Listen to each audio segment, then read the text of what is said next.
Deməli, bu həkim Əmraslan Əmraslanov International 2-də işləyir. Mənim başımı oyun açır və bunu açıqlamaq istəyirəm ki, məni 2 dəfə əməliyyat edibdi. 2 əməliyyatı da çox bərbad vəziyyətdədir, hal-hazırda da elədir. Birinci əməliyyatından 9.000 aldı, çek vermədi, tələb elədim. Kassada ödəniş eləmişəm və çekimi vermədilər. Əməliyyatım çox pis haldadır, böyük şıramlar, çapıqlar və dəri sallantılar əmələ gəlibdir. Əməliyyatların heç birisi şeydə qalmayıbdır, yerində deyil, çox pis haldadır. Və ikinci əməliyyatından saldı. Mənə dedi ki, heç yanında paylaşım eləmə, mən sənin əməliyyatını düzəldəcəm. İkinci dəfə əməliyyat elədi məni, 5.000-də ikinci əməliyyatından aldı. O əməliyyatda da bədənim çiklənmə oldu, çox pis hala saldı. Yəni, elə bir vəziyyətdədir ki, biabırçı haldadır, göstəriləsi yerlər deyil, bütün bədən şəkilləndirmə eləmişəm, bütün bədən şəkilləndirmə və nəticəsi dəhşət dərəcədə pis gündədir.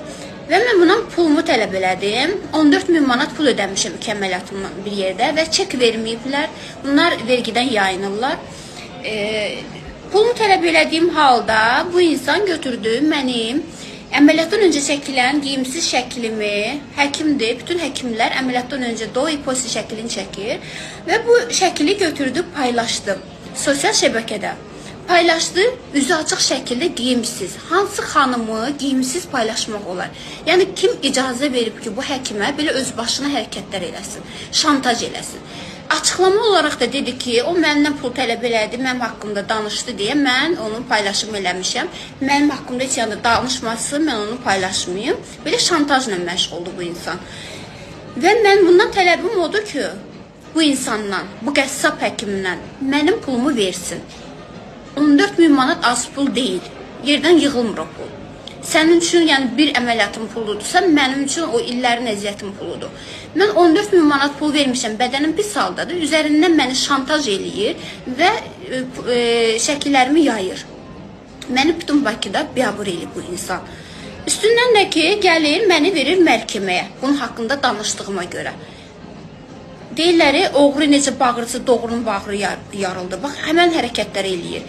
Bu deyir ki, get kimə şikayət etsən, elə mən heç kimdən qorxmuram, nə polisdən qorxuram, nə qanundan qorxuram. Mən bu Bakıda mənəm də, məndən başqası yoxdur.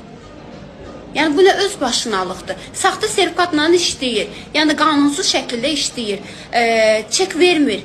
Ödəniş vergidən yayınır, bədəni pis hala salır. Mənim qədər nə qədər xanımlar var ki, mesajlar yazıblar ki, bizi də o vəziyyətə salıbdır. Yəni, bu qədər